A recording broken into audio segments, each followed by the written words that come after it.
assaults are happening. And this is the bit that's disturbing for me as a massage therapist. We sit here and we're joking about, hand jobs and all this kind of blah, blah.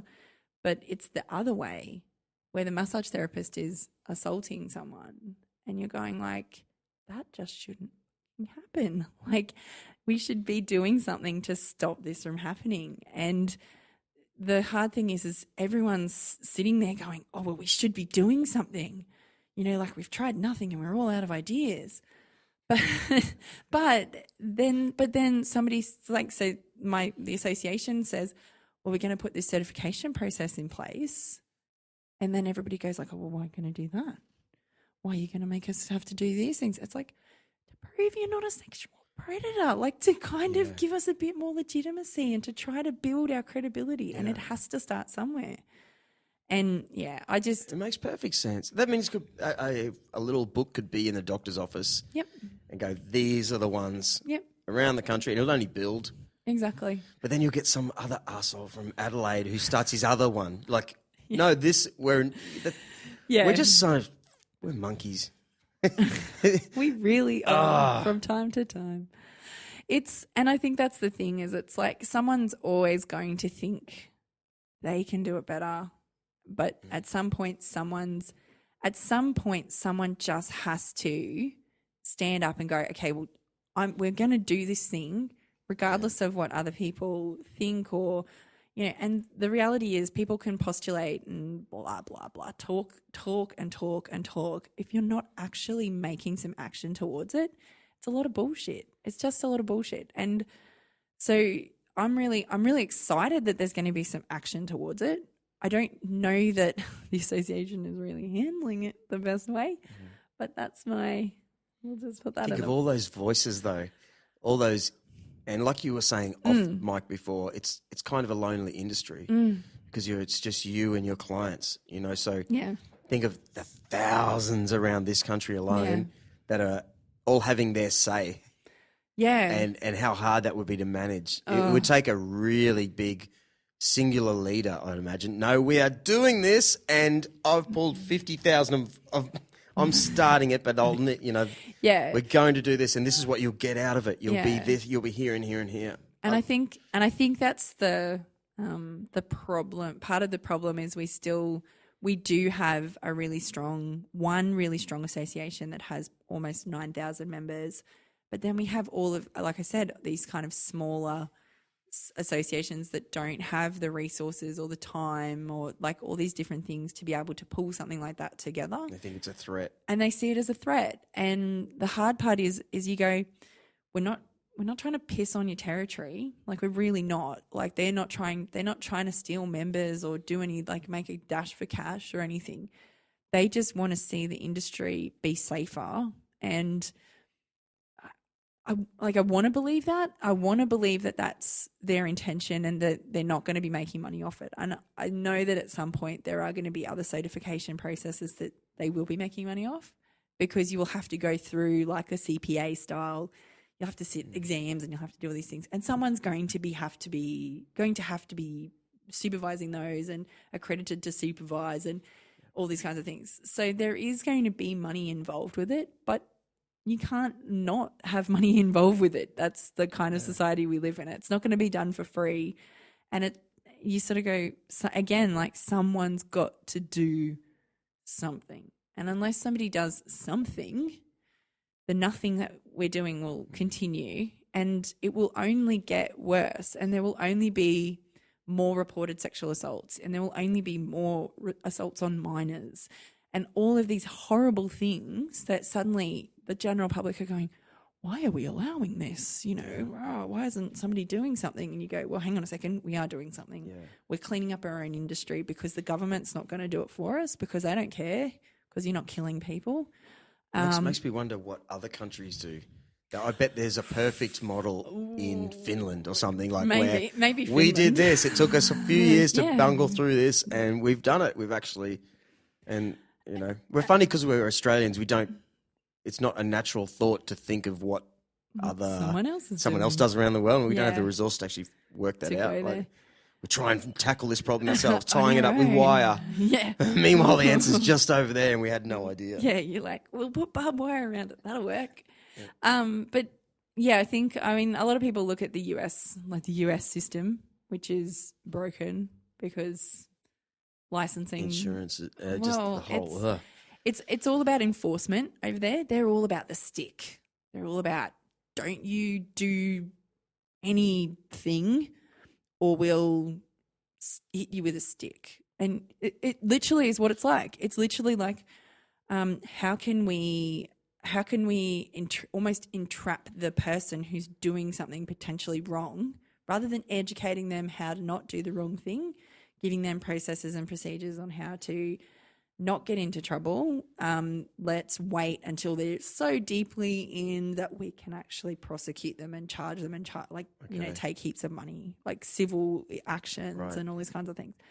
And so we don't want to get to that point here. Like, I don't think that kind of system, I think we would buck that system quite a lot here in Australia, because we would be like, I didn't know what I was doing and nobody helped me, and it'd be the little Aussie butler, and it wouldn't fix anything anyway. It wouldn't. Because just like when they do raids on the Gold Coast here about, bikies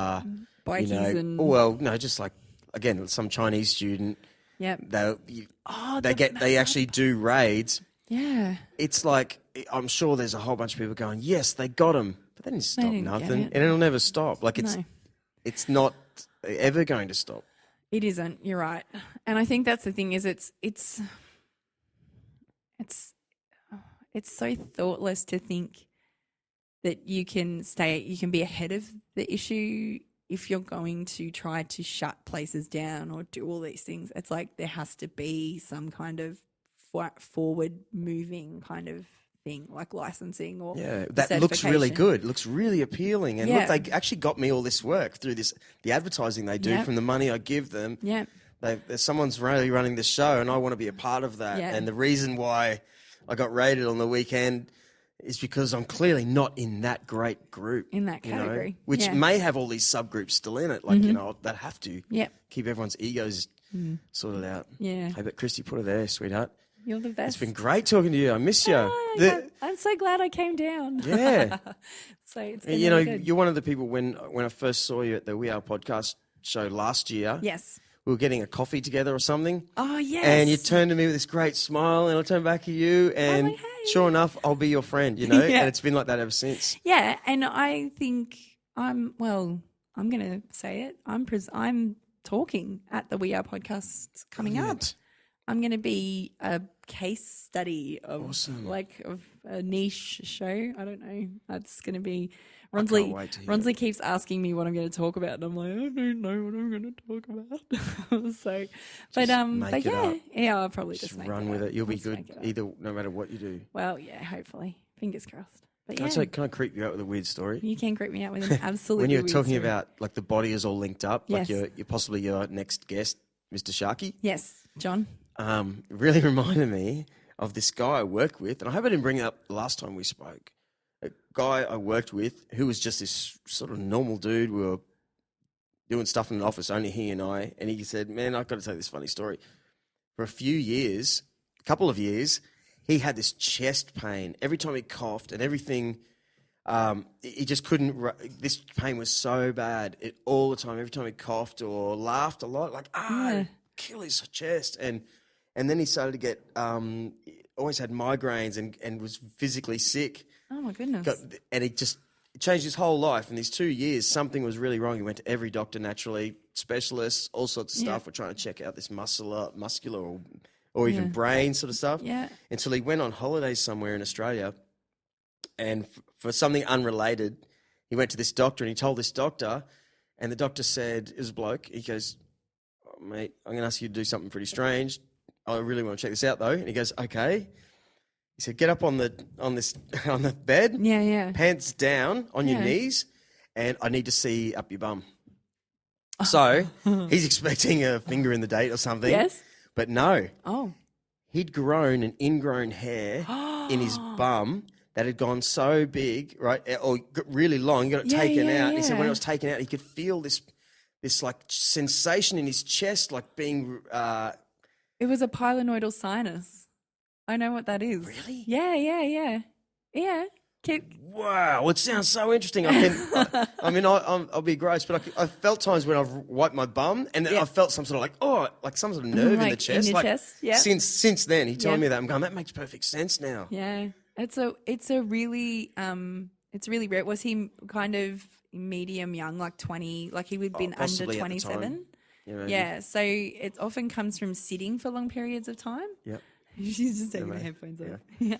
It comes from sitting for long periods of time, and like the hair gets rubbed in, and it just grows inside your body. It just grows into, and causes like he would have. Oh God. Yeah, but why it's related to, I guess, nerves. Oh, the nervous system is so confusing, so confusing. Like it's a rabbit hole of crossed wires, and like, how come when I kick my toe, I feel it in my, in the middle of my back and things like that. Like there's no rhyme or reason. No. I feel there is. I'm sure there is rhyme or reason to it, but sometimes it just doesn't make any sense. So I have a paraplegic client who's amazing, but she, like her it's like her sensations all confused.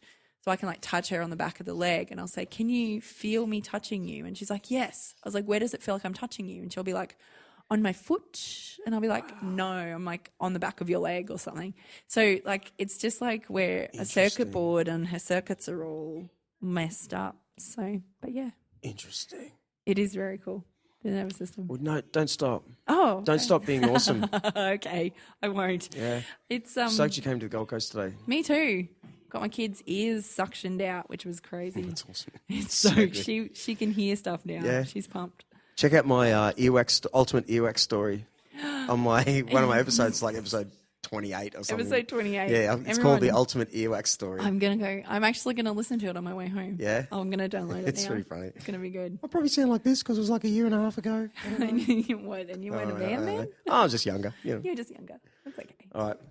Thanks very much. Thank you. Oh, you're welcome. It's my pleasure. Where do we find you and all that stuff? Oh, you can find me at rubbedtherightway.com, or you can check us out on iTunes, Rubbed the Wrong Way. Rubbed the Wrong Way? Yes, but rubbedtherwrongway.com is taken. Someone is sitting on it, and I'm like, if you're listening, please give me that fucking domain. Yeah. But rubbedtherightway.com. Or you can find us on iTunes at Rubbed the Wrong Way, or on Facebook at Rubbed Wrong, Twitter at Rubbed Wrong, which is good. All the things. And awesome. Yeah, that's it. Yeah, and I strongly recommend it. Even if you've never had a massage, it's just really good. If you've never had a Kristie massage, always gives a little bit of herself in the stories, and I just like it. So It's a good bit of entertainment. Wow. So thanks very much. Thanks, Drew. champ. Yeah. See ya. Thanks, Kristie.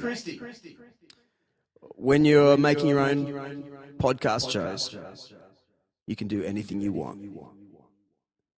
Even though lots of people are listening to this, I don't mind being silly. I want to thank Karma Koala for bringing us this episode. I want to thank Kristie herself and a lovely little daughter for sitting in the corner there and just brightening up our days here today. So if you're tuned to this, thank you very much. I'm on Instagram, Gold Coast vs. Drew Kruk, Facebook. Help me out. Leave a review, rate and review the show. Say something funny. Be honest. Be as honest as you can because, hey, we all only live once. Get it off your chest. Don't be mean. I'll come find ya. See ya.